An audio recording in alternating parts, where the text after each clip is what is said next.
si vous regardez très bien, ce qui crée donc la polémique, ce qui crée le fait que les Béninois se braquent dès qu'on parle de révision de la Constitution, c'est qu'ils ne veulent pas de la confiscation de pouvoir. Ils ne veulent pas d'un président de la République qui ne voudrait plus partir. Si on comprend très bien, en tout cas c'est ce que nous on a essayé de comprendre. Alors, il faut donc éviter cela.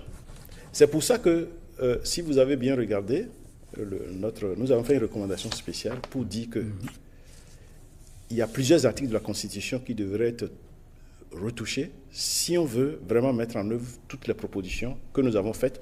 Vous allez voir qu'il y a l'article 26, l'article 42, l'article 50, l'article 80 de la Constitution qu'il faut retoucher. Mais nous disons qu'il faut mettre à l'article 42 que nul n'a le droit de faire plus de 2 mandats de sa vie.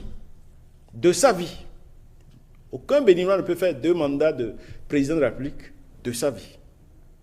Là, vraiment, vous comprenez bien l'idée. Oui. Si vous avez fait déjà... Dans la Constitution actuelle, c'est un peu ambigu. On n'arrive pas à l'interpréter. Non.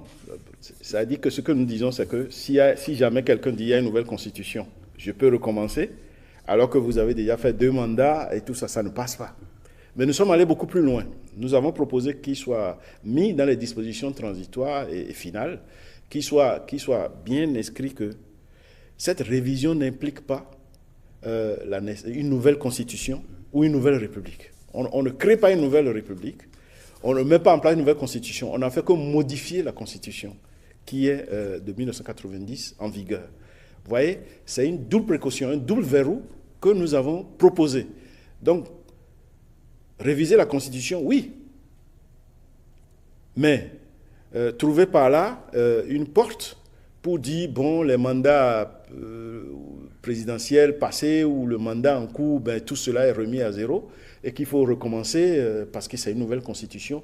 Nous ne voulons pas que cela soit possible. Justement, cela avait inquiété le chef d'État à l'occasion de la remise de votre rapport. Le chef de l'État lui-même, donc vous l'avez entendu, ne voudrait pas qu'on parle de révision de la Constitution si ces précautions ne sont pas prises. Et nous, on a fait des propositions pour que des précautions soient prises et pour qu'il n'y ait pas d'ambiguïté sur ce point.